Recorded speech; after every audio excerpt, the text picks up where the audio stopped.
একবার বলি সাল্লাল্লাহু আলাইহি ওয়াসাল্লাম। ইসলামী ছাত্র আন্দোলন কেন্দ্রীয় কমিটি কর্তৃক আয়োজিত আজকের এই প্রতিষ্ঠা বার্ষিকী উপলক্ষে আয়োজিত এই সংক্ষিপ্ত সমাবেশের মোহতারাম সভাপতি, প্রধান অতিথি, এদেশের লক্ষ কোটি তৌহিদি জনতার আধ্যাত্মিক ও রাজনৈতিক রাহবার হযরত পীর সাহেব হুজুর চরমোনাই, বিশেষ অতিথি, এদেশের হাজারো লক্ষ মানুষের আশার আলো, সিনিয়র নায়েবে আমির ইসলামী আন্দোলন বাংলাদেশ হযরত মাওলানা মুফতি সৈয়দ মোহাম্মদ ফয়জুল করিম জাদাত হায়াতুহু কাসরাত খিদমতুহু সহ উপস্থিত আছেন মোহতারাম মহাসচিব, ইসলামী আন্দোলন, ছাত্র আন্দোলন, যুব আন্দোলন সহ বিভিন্ন অঙ্গ সংগঠনের কেন্দ্রীয় স্থানীয় দায়িত্বশীল এবং আমার সাংবাদিক বন্ধুগণ, আমার সামনে উপস্থিত আমার তৌহিদি ছাত্র জনতা। আজকে অনেক বিষয় এখানে আলোচনা হয়েছে। জাতীয় নেতৃবৃন্দ অনেক গুরুত্বপূর্ণ আলোচনা করেছেন। বিশেষ করে আমি আসার পরে আলোচনা শুনতেছিলাম ভারতের আগ্রাসন সম্পর্কে। ভারত কিভাবে আমাদের উপরে বন্ধুর নামে ধোঁকা দিয়ে আমাদের উপরে আগ্রাসন চালাচ্ছে, অর্থনৈতিক আগ্রাসন, সাংস্কৃতিক আগ্রাসন, শিক্ষার মধ্যে আগ্রাসন, শেষ পর্যন্ত বিনা নোটিশে রাতের অন্ধকারে বাঁধ ছেড়ে দিয়ে আমার ভাই বোনদেরকে পানিতে নিমজ্জিত করে মারার আগ্রাসন। এখনো অনেকে বলেন ভারত আমাদের খুব কাছের বন্ধু, ভারত যেহেতু আমাদের চতুর্পাশে, তাদেরকে অ্যাভয়েড করা এটা তো আমাদের দ্বারা সম্ভব না। আমরা ভারতের পেটের মধ্যে। আমি বলি না, ভারত আমাদের পেটের মধ্যে। ভারতের চতুর্পাশে যে সমস্ত দেশগুলো আছে, ভারত, আপনারা ভুটান বলেন, নেপাল বলেন, ওইদিকে পাকিস্তান বলেন, অন্যদিকে চায়না বলেন, তার অল্প অদূরেই আফগানিস্তান বলেন, এদিকে বাংলাদেশ। তার মানে ভারতের চতুর্পাশে যারা আছে কেউই তাদের বন্ধু না। কাজে আমি বলবো আমরা ভারতের পেটের মধ্যে নয়, ভারত আমাদের পেটের মধ্যে। সময় আসছে ঘুরে দাঁড়াবার, কথা ঠিক কিনা? যারা মনে করেন ভারত আমাদের বন্ধু, আমি বলবো যেই অত্যাচারী গণখুনের অপরাধে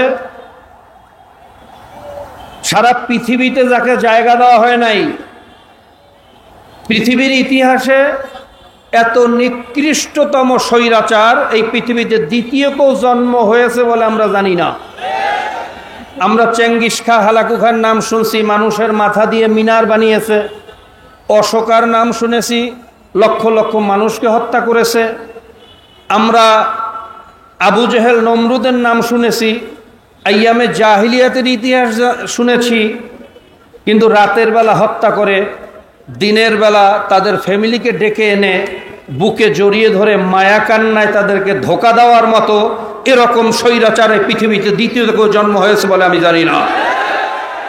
সেই নিকৃষ্টতম স্বৈরাচারকে সারা পৃথিবী জেনোসাইডের অপরাধে যাকে জায়গা দিতে পারে নাই, সেই খুনি হাসিনাকে যেই দেশ জায়গা করে দিয়েছে, সেই দেশ কোনোদিন বাংলাদেশের বন্ধু হতে পারে না। আমি বলবো ভারত, আমরা আপনাদের সাথে শত্রুতা চাই না, আমরা চাই সবার সাথে সুসম্পর্ক। কিন্তু এই খুনিকে আপনি আশ্রয় দিয়ে আমাদের সাথে বন্ধুত্ব করবেন, মাঝখানে মাদার গাছ রেখে কোলাকুলি করবেন, এই বন্ধুত্ব বাংলাদেশের জনগণ গ্রহণ করবে না। এই স্বৈরাচার হাসিনাকে ফেরত দেন, এরপরে বন্ধুসুলভ আচরণ করেন। যদি সম্ভব হয়, কথায় কাজে মিল পাওয়া যায়, আমরা অবশ্যই আপনাদের সাথে বন্ধুত্বের হাত বাড়িয়ে দিব। সংগ্রামী বন্ধুগণ, সময় অত্যন্ত কম, গুরুত্বপূর্ণ আলোচনা করবেন মোহতারাম আমির নায়েবে আমির।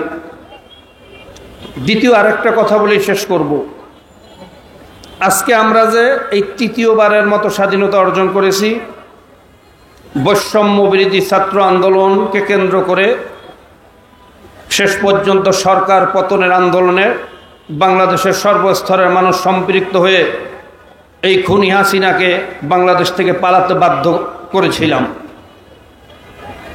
কিন্তু যেই বৈষম্য বিরোধী আন্দোলন আমরা করেছি, আমরা কি দেখতে পাই?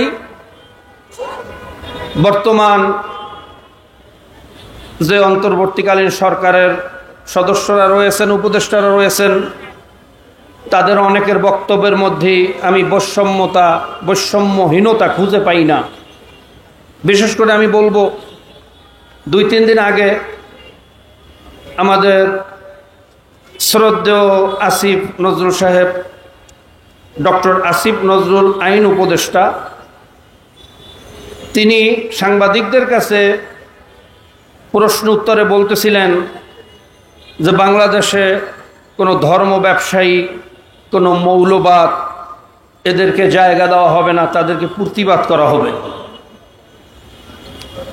ধর্মীয় রাজনীতি প্রতিহত করবেন, আপনি ধর্মকে প্রতিহত করবেন, তাহলে বাংলাদেশে কি বাস্তবায়ন করবেন?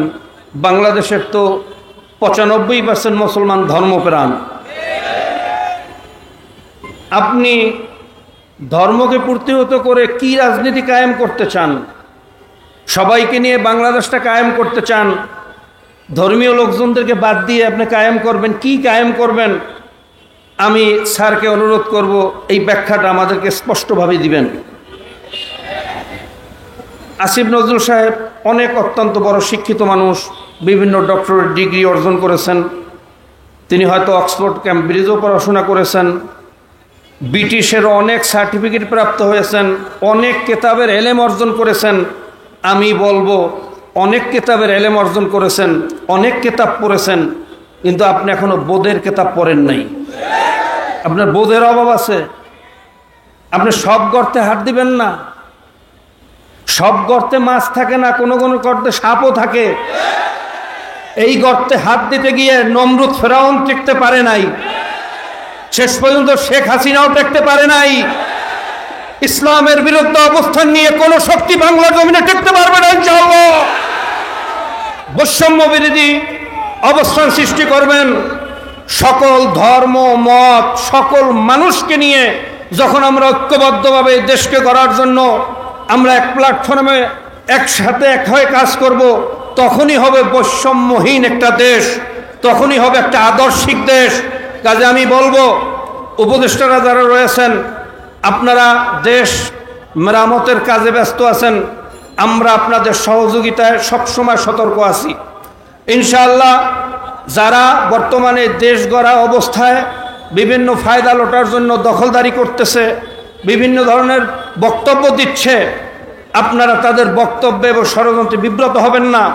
যতদিন পর্যন্ত বস্তুনিষ্ঠভাবে এই দেশ গড়ার কাজে কাজ করবেন, ইসলামী আন্দোলন বাংলাদেশ ইনশাল্লাহ আপনাদের পাশে থাকবে।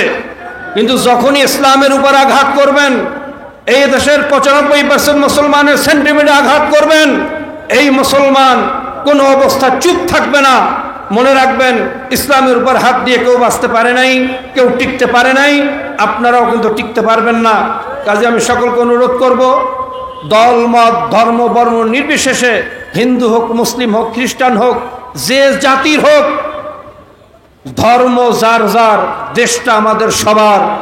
আমরা একত্রিত হয়ে কাঁধে কাঁধ মিলে এই দেশে বসবাস করব, এই উদ্যোক্তা আহ্বান রেখে আজকে এই ছাত্র সমাবেশের উত্তরোত্তর সফলতা কামনা করে যারাই আয়োজন করেছেন এবং যারাই আন্দোলন এখানে উপস্থিত হয়ে এই মজলিসকে সাফল্যমণ্ডিত করেছেন, সকলকে আন্তরিক মোবারকবাদ জানিয়ে আমার সংক্ষিপ্ত বক্তব্য এখানে শেষ করছি। আসসালামু আলাইকুম রহমতুল্লাহ।